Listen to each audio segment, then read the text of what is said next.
Brandon Beane specifically comparing Dalton Kincaid to Cole Beasley and what that means for the Buffalo Bills. Each and every single one of these draft picks, and we have to understand and digest it. Why I believe Brandon Beane completely rigged the 2023 NFL Draft. Welcome to my channel here, Bills News Consolidated. I want to discuss each and every single draft pick here, what the Buffalo Bills did. We got some hidden gems, another steal of the draft.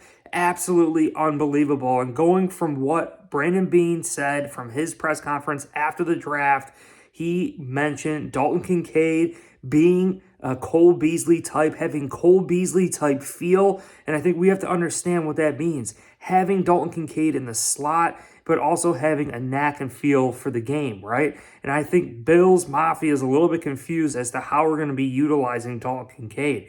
It's just another piece for Ken Dorsey to mix in there. And Brandon Beane specifically said, you're not going to be able to just double team Diggs and get away with it. It's about adding elements to this offense to get into the depth of opposing defenses. Depending on a weekly basis, if they double cover Diggs, Gabe Davis is going to be one-on-one. Dawson Knox is going to be one-on-one. Dalton Kincaid will be a one-on-one.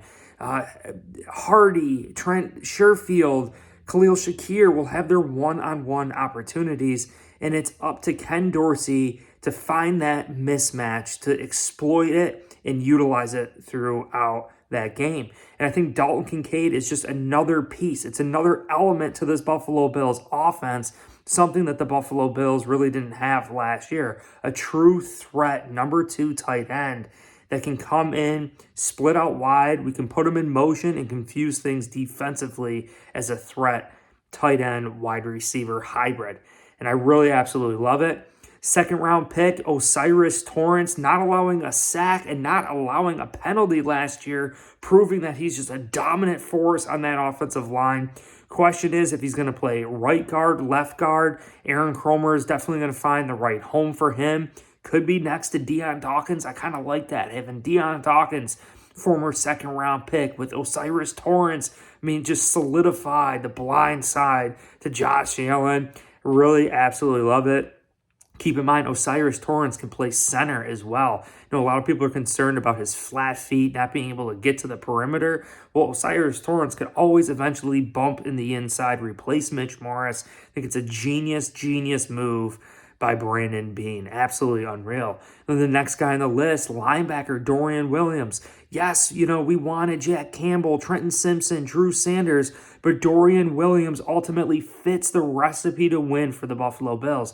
I've been saying it for weeks now, right? Josh Allen, Tremaine Edmonds were drafted in the same draft. We didn't know that Josh Allen was going to progress to the best quarterback in the NFL. We didn't know that the recipe to win was going to run up the score offensively, to put the ball and do what our players do best and what Josh Allen does best is run up that score, take opposing teams away from running the ball, force them to pass against Trey White, Jordan Poyer, Micah Hyde, Von Miller, right? And I really believe Tremaine Edmonds' lack of pass coverage ability and lack of overall explosive plays really was a good transition piece here to draft Dorian Williams. Yes, he's smaller. He doesn't have the same measurables, but he's clearly faster and I would say better in pass coverage. You look at his back pedal, his break on the football. He's clearly quicker than Tremaine Edmonds. So how quickly will he get up to speed? Also known to be more of an outside linebacker than a middle linebacker. But Beane said that he will get that opportunity along with Spector, Bernard, and Tyrell Dotson, who is leading the pack right now per Beane.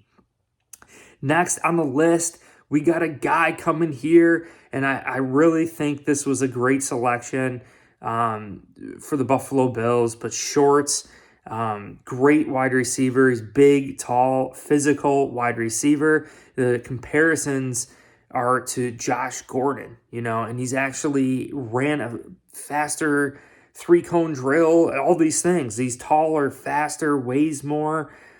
Unbelievable. Absolute unbelievable talent.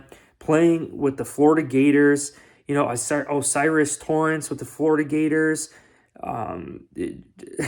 Greg Rousseau with the Florida Gators. And now we got Shorts coming here to the Buffalo Bills with the Florida Gators. So just like the Philadelphia Eagles, right, drafting all these Georgia Bulldogs, the Buffalo Bills, it's the Buffalo Gators. That's what it's looking like right now. And I think it was a great, wise decision to bring him in.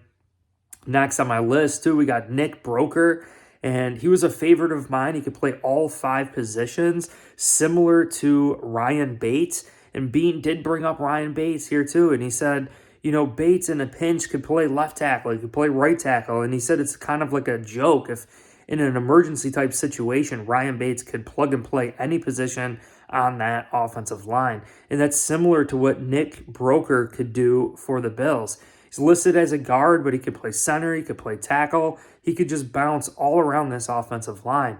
We really, really solidified this offensive line for Josh Allen, putting emphasis on protecting Josh Allen this offseason. I mean, Jarvis, Edwards, McGovern, Bucker, Bates, Broeker, right? Osiris Torrence, Greg Mance, Mitch Morris, Deion Dawkins, Spencer Brown, Quessenberry.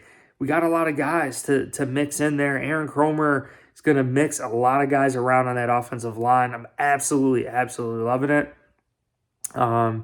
Yeah, and the other guy is the cornerback, Alex. I'm trying to think of the last name. I'm drawing a blank. But the cornerback that we drafted, absolutely great. I think he could. The whole thing with cornerbacks is that I trust Sean McDermott's ability and eye for talent. He's just got such a great eye for talent, and break on the football. With Sean McDermott, he understands what corners fit our scheme, and I believe he understands what corners will excel in our scheme, as well as special teams, right? So I'm really absolutely loving this draft. You really got to start with the top, right? You start with Dalton Kincaid, tight end, bringing another element to this offense, reaching the depth of opposing defenses, right? Getting matchup against weaker players on opposing defenses.